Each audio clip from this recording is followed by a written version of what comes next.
Hello, everyone, and welcome to Ferris Sports Update. I'm your host, Rob Bentley, and thanks for tuning in.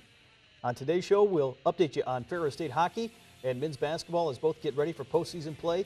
And we'll also check in with the Ferris State men's tennis team, which is unbeaten here on the season. We'll start, though, with Bulldog Hockey and joined by the head coach of the Bulldogs, Bob Daniels. Coach, welcome to the show. Good to be here, Rob. Thank you. This past weekend, final weekend of regular season action, and a lot on the line as you traveled to Sault Ste. Marie to take on Lake Superior State. Yeah, there was a lot in line, not only for us, but for the entire league. But for us, on our behalf, we hadn't locked up a playoff spot, even though it looked like we were pretty darn sure we were in.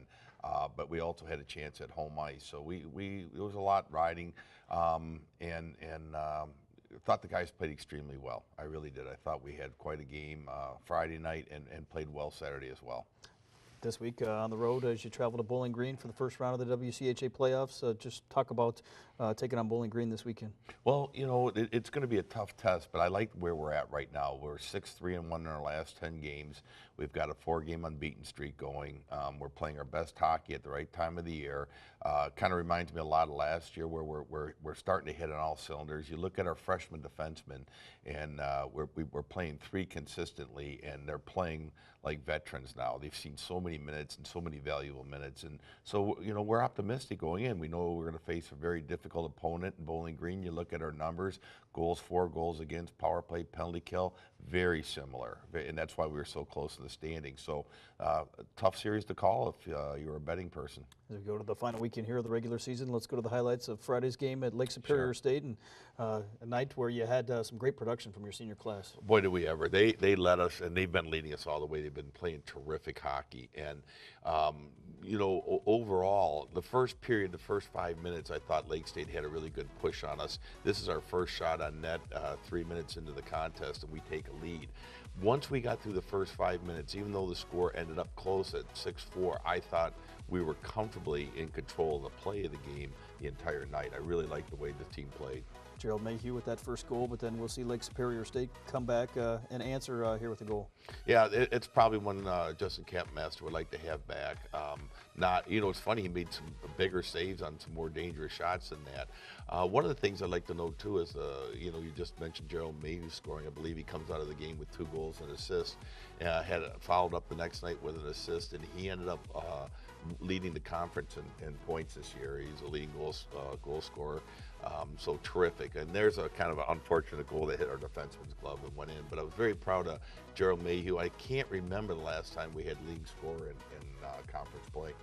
That made it 2-2. That second Lake Superior State goal going into the third, and here in the third we'll see you get a couple of big goals here early on. Well, here's a face-off goal. We're going to return the favor to them the next night, but a nice goal to take the lead.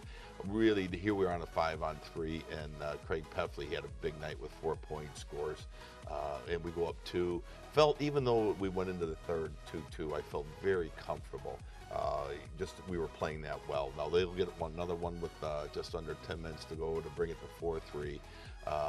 Same goal twice, but nevertheless, here we go. We take the lead here at 5-4 and an empty net goal. But really, I always felt comfortable the entire game. We were playing that well. Shots on net heavily favored us, and was really proud of the guys. You get the 6-4 win on Friday night. Saturday night, a little different story. A game a little less scoring involved in the Saturday night game. Very interesting, Rob. I think that's more of a byproduct of how well both goalies played. There was tremendous scoring chances for both teams. I thought our team, in the second, we outshot Lake State 23-5, and their goaltender Defile played really, really well. Otherwise, we could have gone into the third with quite a lead. As we go to the highlights of Saturday's game, night number 2, final night of the regular season, and still a chance at home ice going into this final night. Yeah, we had a chance at home ice, and Lake State hadn't secured a playoff spot. Again, it looked like they were going to get one, but they hadn't quite yet secured it until midway through the game, actually, when it looked as though the scores were coming in that they had wrapped up a spot.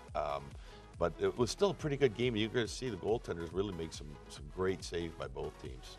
See Lake Superior get the goal here late in the first period as they take the 1-0 lead. Very similar to the goal we scored the game before that we saw McDowell get off the face-off. In actuality, we won that draw, but it hit the linesman's skate and ricocheted at our player. And I know Peffley felt bad about it, but he did what he's supposed to, center him and win the draw. here. Mitch Maloney scores our only goal of the game to tie it at 1. But like I said, there was many chances for both teams to score and take the lead. You had the shot advantage here in the contest, 44-28. You mentioned that big second period. Yeah, we played really well, and I thought here's a great chance by Gerald Mayhew. He had just a tremendous weekend. But and you'll see our goaltender Darren Smith had a really strong night. But in a game where it ended 1-1, there was certainly a lot of goal-scoring opportunities for both teams.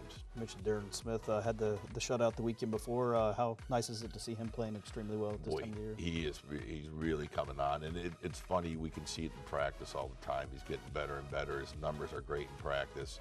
Here's another good save, and what I liked about him, he's making the saves, and they're clean, not giving up a lot of rebounds, and their goaltender did as well. It was just really. If you were a fan of goaltending, you got to watch a lot of good goaltending on Saturday night. Game that goes into overtime, obviously tied 1-1 officially by the NCAA rules. Went to a second overtime and then eventually the shootout. Then the shootout, and it's a one-man shootout because at this point we'd already played 60 minutes of regulation hockey, 10 minutes of overtime, 70 minutes, and so we just do a one-player shootout. We got our turn right after their guy scored, Humans, and we didn't score. Gerald Mayhew, I thought he had the goalie beat. He just the puck rolled off his stick, but at that point, it's just it made no bearing on or had no bearing on the standings. And while you always want to win, it was not a big deal. Goes down as a tie. And continues our undefeated streak at 4, which I believe is the longest of the season. And as I had mentioned, in our last 10, we're 6-3-1, feeling very good about where we're at right now as a team. Going into the first round of the playoffs at Bowling Green this weekend, best-of-3 series, and had a tight regular season series with Bowling Green. Both teams won 2 games. Well, it's really interesting. If you look at our road record, it's noticeably better than our home record.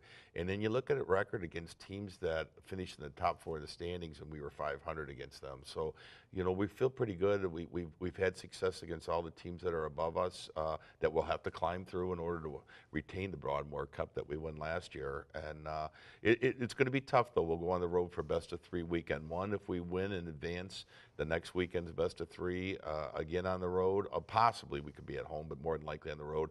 And then our finals is a 1-game shot at the highest-seeded arena. So, we got to work cut out for us, but we're feeling good about where we're at right now. New on-campus format here in the WCHA this year. Talk about that on-campus format, not having that neutral site for the Final 5. Well, I like it. I think that was a great move by our league. And while the neutral sites were good last year at Van Andel was terrific, we had a tremendous home crowd there for us, even though it's quote-unquote a neutral site.